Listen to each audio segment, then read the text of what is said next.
At what point does agreement between binding and function stop being informative and start becoming misleading? Yes. Well, good question. And I would begin at the uh, premise that they ever have to agree. I've seen enough. Having worked in allosteric systems, I've seen them not agree much more than they actually have agreed, and it causes consternation until you realize that the protein species each of these formats looks at and quantifies are different. Binding will quantify the species that binds the amount of tracer, whatever HTRF, radioactive ligand, is bound to the protein. Function measures the species that interact with the cell, and they are different. So why should binding and function ever agree? I think the predilection to do binding is historical. Years ago was a simple way. Cells were more complicated to handle and use. They weren't understood as well. So binding was the first default. Now that we have the technologies to unveil function,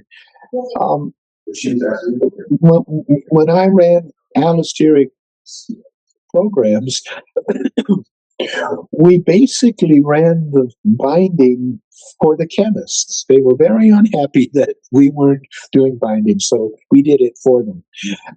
But we didn't, because it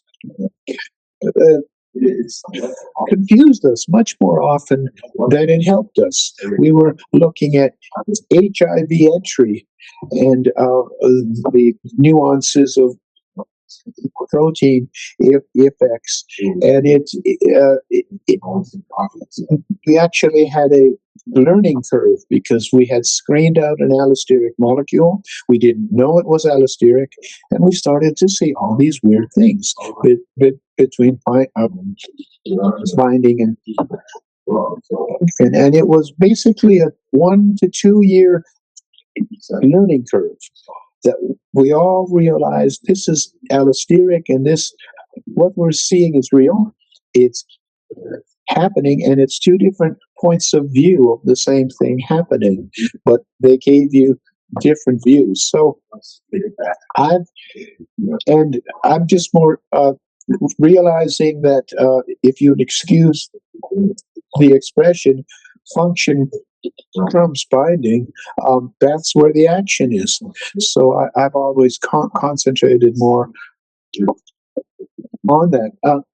Having said that, binding can give you a different view. For example, you can have a ham, and it can increase affinity or it can increase efficacy. And if you're in the wrong type of functional system, you won't know which. If you do a binding assay, that's going to unveil affinity differences. So you've got an added look at this and say, what I'm seeing is partly this and partly that. So using the two formats hand in hand is good without really worrying about agreement is the way we have functioned with this. I don't know if that answers the question. In the sense to kind of follow up on that, so if binding at the setup of a project is not that important because function trumps binding, as you said, at what stage would binding come into the picture in order to your point, really go deep and assess these compounds and see if compound changes the affinity of the natural ligand? Right. Only if the question comes up that you can't answer in function.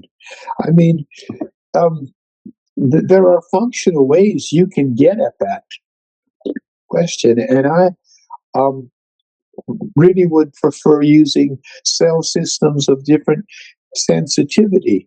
So if you use a low sensitivity assay where your agonist is a partial agonist, then an allosteric effect on efficacy will change maximal response only, and an effect on affinity will modify location of curve only.